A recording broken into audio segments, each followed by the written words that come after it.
Hello, this is Angela.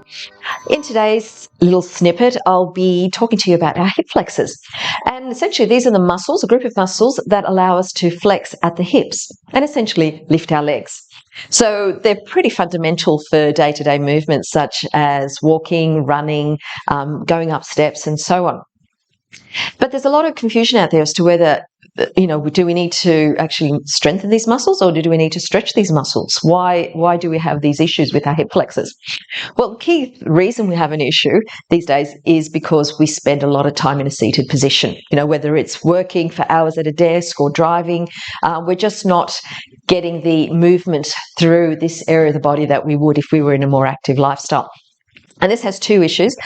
Firstly, it starts to alter our posture because of that tightness in the hips. There's an element of just bringing us in at the front of the body a little bit, which is not optimal. We need to be able to actually stand taller through the front of our body. But also, for many people, it can contribute to lower back pain. The reason is these muscles, or one of the muscles in particular, the psoas major, attaches from our thigh bone right through the center of our pelvis, through the center of our body, and then attaches to our spine, just in the lumbar area, lower back. So when this muscle is really tight, it can actually pull our back inwards, which gives us that feeling of tightness through there. And also what that does as well is it contributes to a lot of back pain. So doing some stretches to actually elongate that, that muscle in particular, or those muscles, is quite important to actually help with pain relief as well. But also we need to actually strengthen these muscles as well because they're not getting that movement that they need. They're actually short, but they're also weak as well, which means that we're not getting the range and the endurance that we need for our day-to-day movements as well. And that's something that we start to notice as we get older as well, when we have that inherent weakness through that area. So I'm going to be going through 3 strengthening moves that you can do for this muscle group, and also 3 stretches. And these are the types of movements that I recommend doing every day, even a few times a day, especially if you're stuck at a desk where you're there for a long time. This is a great way to give yourself a break from that sort of sitting down movement and get up and do a bit of strengthening and stretching. And you'll start to feel that you're actually feeling a lot more mobile through your hips as well. You'll move better and you'll have less pain. So let's get on with it. My first exercise is a single leg raise. For this, I suggest having a chair or somewhere that you can just put your other hand on just for balance. Set yourself up. Make sure that core is gently switched on as you're doing this. And from here, it's extending that leg directly forward and then back again. And doing this about 10 or 12 times on each leg. So key things to be aware of when you're doing this is that you're not arching your back. If you've got very tight hamstrings, it's very easy just to go to a certain point, and if you can't go any further, you end up rounding your back to get that range. Really make sure you've got those abdominal muscles just gently switched on there to stop your back curving. And if it means that you can only go this far, that's absolutely fine as well, just taking it to there. Another way that you can actually do this exercise is by being down on the floor. You may even have something against your back just to lean on, like big bolsters or cushions. And from that position, same thing, taking that leg up and down.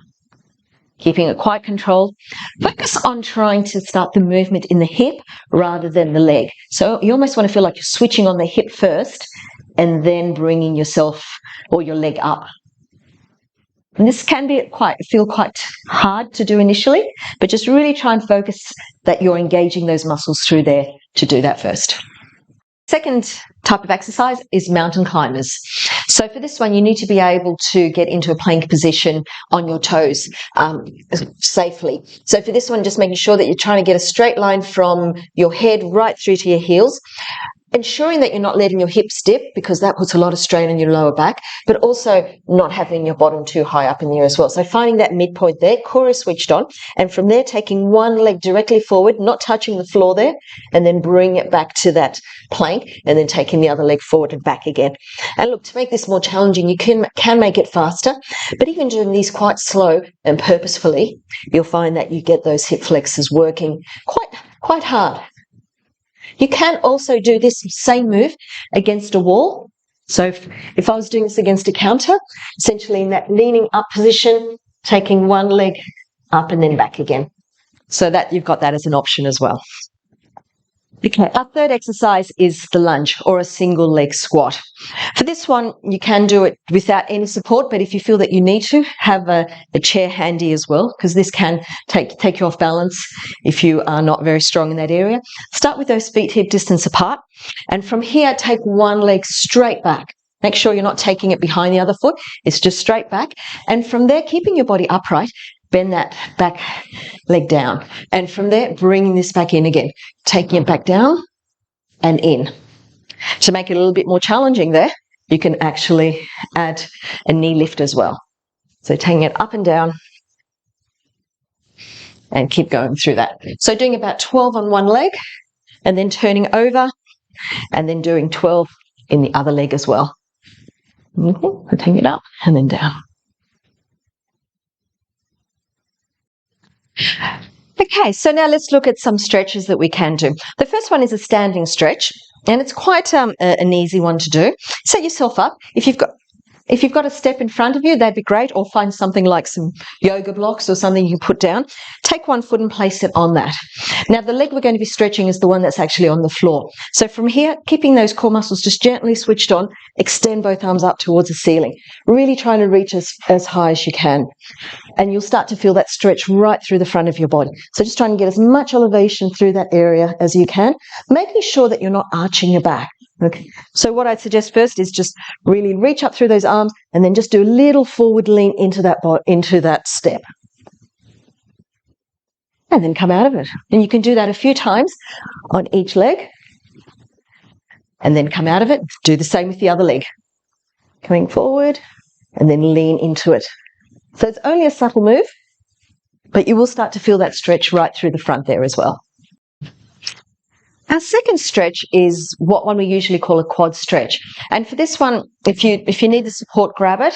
Taking one hand, placing it just around wrapping around the front of your foot. Bring those knees close to each other, and from there, gently pull the hips forward without overarching your back too much. So you're keeping that core switched on to help you balance. So you may want to have your other hand on a chair or a counter to help you stay in this position. If this is too challenging to get yourself in that position, I'd suggest having a chair behind you or an elevated step. And from there, taking that foot and placing it on that surface. You may want to bend the other knee, tilt the pelvis forward, and then come down so you can actually feel that stretch right through the front there. If that chair is higher, you don't need to go down as much, but really start to feel that it's right through the front of that hip that you're feeling that stretch. You can also take this a little bit further and do this down on the floor, which is one of my favorite stretches. So essentially bring yourself down into a low lunge, bringing that knee down to the floor, put some padding under that knee if you need to. And from that position, tilting that pelvis forward while keeping your torso nice and upright. And from there, leaning forward. So you want to make sure that you can still, check that toe is in front of that knee. So you're not taking that knee that far forward. So really keeping that torso upright, keeping that tuck under, and then holding yourself in that position. You can intensify this stretch just a little bit more by extending the arm that's on the side of the leg that's being stretched up and over. So you feel that stretch going all the way from the front of the hips right to the side of the body. And seeing if you can hold that and these other stretches for about 15 to 30 seconds at a time, and then swap and do the other side as well.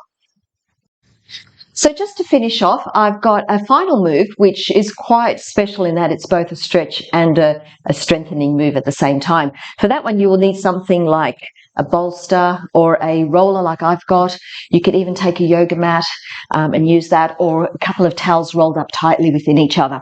So for this one, we're lying down on our backs and lifting your bottom up into a bridge and placing your roller or your bolster just underneath your hips.